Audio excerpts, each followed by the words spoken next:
2018 Volkswagen Polo.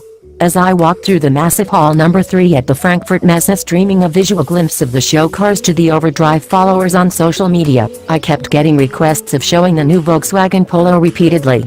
The same pavilion had a Lamborghini Aventador, a rear-wheel-driven Audi R8, the outrageous Porsche 911 GT2 RS, and even the 0.400 kmph record-breaking Bugatti Chiron taking center stage.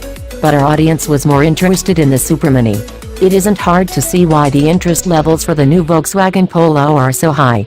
The MK5 Volkswagen Polo has been the flag bearer for VW India for over a decade, and though it doesn't command a big market share, it is still considered the benchmark for a Supermini by many. How big an improvement is the new one in?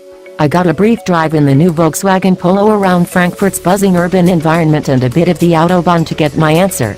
Looks: Volkswagen gave me the new Polo in its signature orange shade, and while that color is similar to the communication color used on the Indian Polo, there is a visual difference in the quality of the paintwork and its metallic glaze.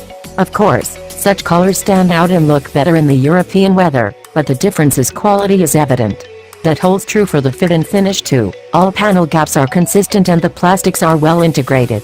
The design of the new Volkswagen Polo is evolutionary, looks like a miniaturized Golf in its traditional manner, but presents a slightly bigger silhouette than the model it replaces. I particularly like the new double-barrel headlights and the chiseled lines, which reduce the visual bulk of the new Polo. The wheelbase is up by a big 92mm, which gives the new Polo an even lowered stance than before. The immediate advantage of that is the improved cabin space. You can now ferry 2 grown-ups in comfort in the back seats, and a marginal gain in boot space, now 351L, means that 4 backpacks can sit in similar comfort too. The highlight of the cabin has to be the new dashboard though. Gone are the dark fascia and the boring vertically stacked controls, and in come bright body-colored inlays and a driver-centric console. Most touch points are finished in soft touch plastics like the previous Euro spec Polo, but the fit isn't as perfect as the exterior elements. The Audi-like fully digital instrumentation and the touchscreen infotainment are placed in the same line, meaning that getting a glance at either of the screens doesn't need you to take your eyes far away from the road. Both the displays are crisp, easy to read, and the touchscreen interface on the infotainment is quick and smooth like any new-age smartphone. The cabin will certainly attract youngsters, but how the bright dashboard elements age remains to be seen.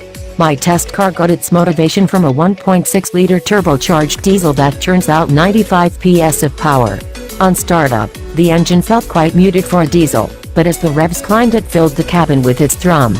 It emits a fair bit of noise, and we have driven more refined mills, like the Hyundai Verna 1.6D for example. The engine in the Polo evoked memories of the first iteration of the GT-TDI sold to us, both in terms of its refinement, or the lack of it, and its instant shove. The car was quick off the line at every traffic light, could putter around the moderately crowded streets of Frankfurt in third gear for most of the commute, and effortless reached speeds of over 160 kmph out on the Autobahn. The 5-speed manual transmission has rubbery shifts and a springy clutch pedal in typical VW fashion, but the transmission shock is gone. The power delivery is quite linear for a turbocharged motor, and turbolag was minimal too. The drivetrain certainly seems to have matured now. The ride is firm, typical to a Euro spec car, and I couldn't find any potholes in Germany to comment on how good or bad it can get on the broken roads.